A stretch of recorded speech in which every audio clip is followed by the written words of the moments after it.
Hello दोस्तों, let's cricket की species series में आप लोगों का स्वागत है।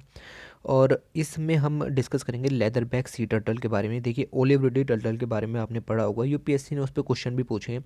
बट अब कुछ नई स्पीसीज़ हैं जो न्यूज़ में आ रही हैं, जो कि एक्सटिंक्ट होने की कगार पर हैं, जिनको बहुत ज़्यादा हार्म या फिर डेवलपमेंट प्रोजेक्ट्स की वजह से नुकसान होने की ज़रूरत है। वो नई स्पीसीज़ न्यूज़ में आ रही हैं, ठीक है।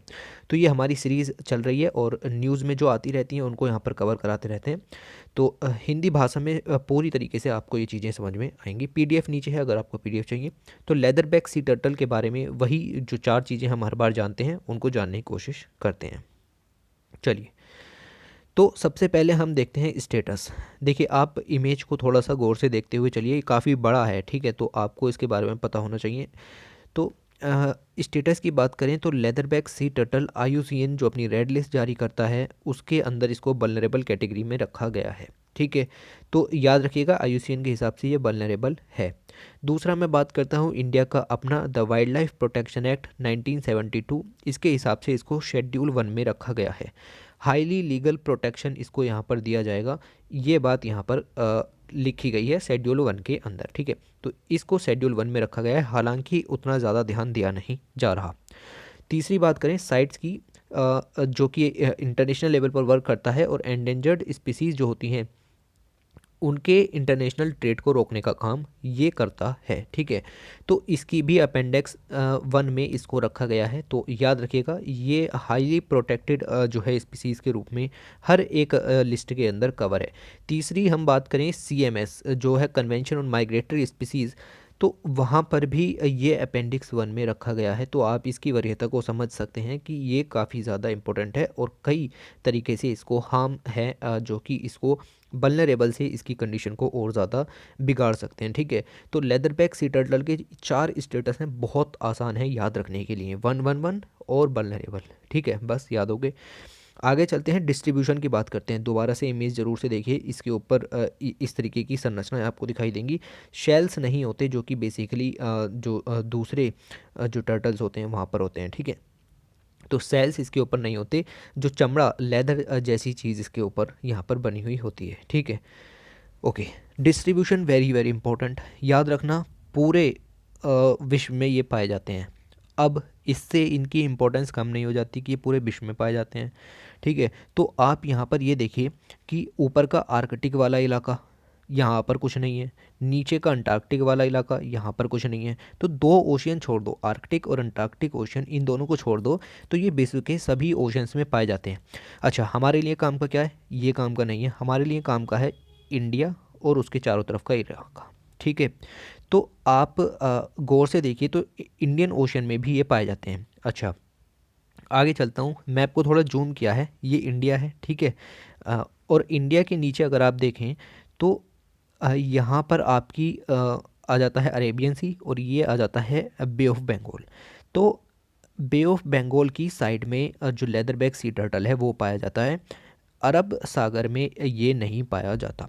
तो मैप से आपको इन तरह की चीज़ों को निकालना है कि कहाँ पर ये पाया जाता है, कहाँ पर नहीं पाया जाता है। तो साफ साफ नज़र आ रहा है कि ये बंगाल की खाड़ी में ज़्यादा पाए जाते हैं, अरेबियन सी में ये नहीं पाए जाते। अब मैप से हमें और क्या क्या चीज़ें पता चलती हैं।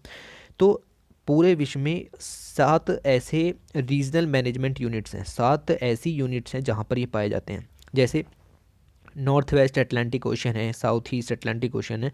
तो यहाँ मैं डिटेल में नहीं जाऊँगा कि ये कौन से ओशन में है, ये कौन से में है, बट आपको ये समझना है कि हाँ, इस तरीके की 7 यूनिट्स हैं। और इंडियन ओशन की बात करें तो इंडियन ओशन में सिर्फ 2 जगह हैं, north east Indian ocean and south West Indian ocean. क्या क्या मतलब इस चीज़ का? इस चीज़ का ये मतलब हो जाता है, देखिए आगे चलता हूँ, यहाँ पर देखिए आप, ये पूरा इंडियन ओशन है, मैंने इसको बांट दिया, ये नॉर्थ है, ये साउथ है, ये ईस्ट हो गया, ये वेस्ट हो गया, ठीक है। तो साउथ वेस्ट में पाया जाता है यानी कि यहाँ पर, एंड नॉर्थ ईस्ट में पाया जाता है यानी कि यहाँ पर। तो अब आप ये देखिए कि यहाँ पर नहीं पाया जाता और यहाँ पर नहीं पाया जाता। दोबारा मैप पर जा रहा हूँ, थोड़ा सा गौर से देखिएगा। यहाँ पर देखिए आप, ये देखिए, यहाँ पर मैंने इसको इस तरीके से बांट दिया तो आपको पता चलेगा कि नॉर्थ ईस्ट में है और साउथ वेस्ट में है। तो this is what you have to learn, ठीक है। तो इस तरीके से आपको चीज़ों को पढ़ना होगा, तभी जा कर के कुछ बात बनेगी, क्योंकि अब हल्का कुछ नहीं रह गया है। तो ये चीज़ समझ में आई, तो ये पॉइंट थोड़ा सा नोट कीजिए। इंडियन ओशन याद करिए, बाकी ओशन याद करने की ज़रूरत नहीं है। तो ये मैंने आपको बिल्कुल क्लियर कर दिया। 3 पॉइंट जो वेरी वेरी इंपॉर्टेंट हो जाते हैं वो ये बताए मैंने कि ये सभी ओशन में पाया जाता है पूरी दुनिया के, सिर्फ आर्कटिक और अंटार्कटिक में नहीं पाया जाता। आर्कटिक और अंटार्कटिक में नहीं पाया जाता, जैसा कि अभी यहाँ पर दिखाया, ना तो यहाँ पर है ऊपर, ना ही यहाँ पर नीचे मौजूद है, ठीक है। आगे बात करूँ तो लेदरबैक सी टर्टल ट्रॉपिकल और सब ट्रॉपिकल एरियाज़ में पाए जाते हैं। क्या मतलब आपको समझ में आ गया होगा।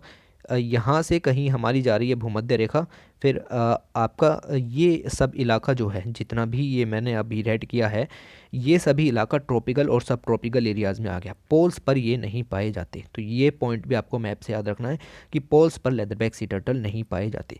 तीसरी बात करें इंडियन ओशन के अंदर, अभी इंडियन ओशन जैसे मैंने दिखाया, तो इंडियन ओशन में भी आपको लग रहा होगा कि काफ़ी ज़्यादा कंट्रीज़ के पास ये होगा, म्यांमार में, बांग्लादेश में डिस्ट्रीब्यूशन, ठीक है वहाँ पर है। बट इनकी जो नेस्टिंग साइट्स हैं जहाँ पर ये अंडे देते हैं वो लिमिटेड हैं। वो सिर्फ 3 साइटें हैं, एक इंडोनेशिया, श्रीलंका और अंडमान एंड निकोबार आइलैंड। याद रखिएगा, इंडियन ओशन के अंदर सिर्फ 3 ही साइट्स ऐसी हैं जहाँ पर ये अपने जो अंडे हैं वो सेते हैं। कहने का मतलब ये है इनकी नेस्टिंग साइट सिर्फ 3 हैं, हालांकि इनका डिस्ट्रीब्यूशन काफ़ी ज़्यादा बड़ा है। तो इंडोनेशिया, श्रीलंका, अंडमान एंड निकोबार के अंदर सिर्फ ये यहाँ पर मिलते हैं। तो ये पॉइंट आपको याद रखना है अंडमान एंड निकोबार का।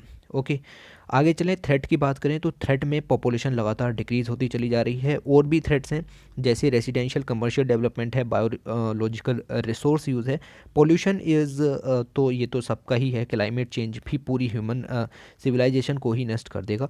ये तो क्या चीज़ है, ठीक है।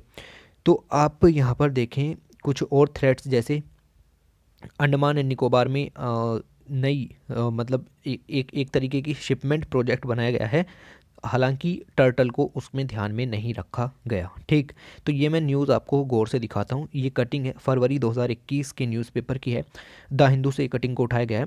तो आप देखिए, leatherback nesting sites could be over run by Andaman development project. तो अंडमान एंड निकोबार के अंदर डेवलपमेंट प्रोजेक्ट चल रहे हैं, वहाँ पर लेदरबैक सी टर्टल की नेस्टिंग साइट्स को काफ़ी ज़्यादा नुकसान पहुँचेगा, ठीक है। तो इमेज के थ्रू, अच्छा, ये न्यूज़पेपर में आपको इतना सब कुछ नहीं पढ़ना था, ये सब मैंने आपको पहले से ही पढ़ा दिया। ये भी सब चीज़ें इंपॉर्टेंट थी, ये सब बता दी। उसके बाद कुछ और चीज़ें इंपॉर्टेंट हैं, अभी बताता हूँ। पहले बात करते हैं कंजर्वेशन की, ठीक। अब इसके बचाव के लिए क्या किया जा रहा है? तो बचाव के लिए कुछ नहीं किया जा रहा भाई, हमें पेपर के हिसाब से कुछ काम का नहीं है। बचाव में क्या हो सकता है?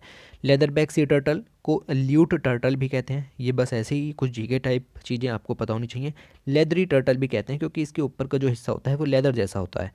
Is the largest of all living turtles, दुनिया में जितने भी टर्टल्स अभी तक जिंदा हैं उनमें ये सबसे बड़ा है। इट इज़ लार्जेस्ट, याद रखिएगा, ठीक है। And fourth heaviest modern reptile behind 3 क्रोकोडाइलियन। तो क्रोकोडाइल की 3 जो बड़ी स्पीसीज़ हैं उनके बाद ये सबसे भारी है। तो ये याद रखने की ज़रूरत वैसे नहीं है, बट है जी के टाइप क्वेश्चन, तो फिर मैंने यहाँ पर डाल दिया। Okay, it can easily be differentiated from the modern sea turtles by its lack of bony shells. मैंने आपको पहले ही बताया कि इसकी जो पीठ है वहाँ पर सेल्स नहीं है, जैसा कि जनरली देखने के लिए मिलते हैं, ठीक है। तो ये याद रखिएगा आप कि इनकी जो बैक है वहाँ पर बोनी सेल्स नहीं पाए जाते हैं। तो ये चीज़ें यहाँ पर इम्पोर्टेंट हो जाती हैं। दूसरा मैं बात करूँ, इस आर्टिकल के अंदर ये सब चीज़ें तो हमने देखी, बट एक दो चीज़ें हैं जो मैप पॉइंट ऑफ व्यू से काफ़ी ज़्यादा इम्पोर्टेंट हैं। जैसे गौर से देखें तो यहाँ पर एक खाड़ी का नाम आया है, डेट इज़ GALATHA, गलाथिया खाड़ी, ठीक है, गलाथिया बे। तो यहाँ पर अगर आप देखें GALATHA बे, ये कहाँ पर है? ग्रेट निकोबार आइलैंड के ऊपर है। याद रखिए, इस चीज़ को याद रखिए, इस तरीके के पॉइंट्स निकलते हैं, ठीक। दूसरा, 2 रिवर्स के नाम दिए गए हैं। एक रिवर्स है द DAGMAR डेगमार रिवर्स, और दूसरी है अलेक्जेंड्रिया रिवर्स। ये भी हैं अंडमान एंड निकोबार आइलैंड के ऊपर, तो ये भी आपको याद रखना है। तो एक पॉइंट और है, गलातिया बे, जो कि मैंने अभी आपको बताया, जो कि ग्रेट निकोबार आइलैंड के ऊपर है। इसको वाइल्ड लाइफ सेंचुरी भी डिक्लेयर किया गया है 1997 के अंदर, ठीक है जी। और basically leather back sea turtle के प्रोटेक्शन के लिए ही इसको यूज़ किया गया है। तो इसको वाइल्ड लाइफ सेंचुरी डिक्लेयर किया गया क्यों? क्योंकि लेदर बैक सी टर्टल की इंपॉर्टेंट नेस्टिंग साइट आपको याद रखनी है, ठीक है। तो ये जो मैंने आपको साइट बताई गैलाथिया बे, ये आपको वेरी वेरी इंपॉर्टेंट याद रखना है। ये साइट है अंडमान एंड निकोबार के अंदर और बेसिकली सपोर्ट करती है लेदर बैक सी टर्टल के कंजर्वेशन के लिए। तो कंजर्वेशन के अंदर जो हमने कुछ नहीं पढ़ा वो हमने यहाँ पर देख लिया, ठीक है जी। तो ये चीज़ें आपको याद रखनी है। 2004 में इंडियन ओशन में सुनामी भी आई थी, तो उस वजह से भी यहाँ पर काफ़ी ज़्यादा दिक्कतें हुई थी। बाकी इस आर्टिकल से कुछ भी आपको पढ़ने की ज़रूरत नहीं है। अंडमान डेवलपमेंट प्रोजेक्ट का काम चल रहा है। अंडमान डेवलपमेंट प्रोजेक्ट में काफ़ी सारी चीज़ें आ जाती हैं, जैसे भारत नेट प्रोजेक्ट के जरिए यहाँ पर ऑप्टिकल फाइबर केबल बिछाए जा रहे हैं वगैरह वगैरह, ठीक है। तो हमारा national marine turtle action plan भी है, इसके बारे में किसी और दिन बात करेंगे, बट फ़िलहाल आपके लिए इतना जानना काफ़ी है, ठीक है। तो ये हमारी लास्ट स्लाइड है और इससे ज़्यादा लेदर बैक सी टर्टल के बारे में आपको जानने की ज़रूरत नहीं पड़ेगी। Thanks for watching, take care.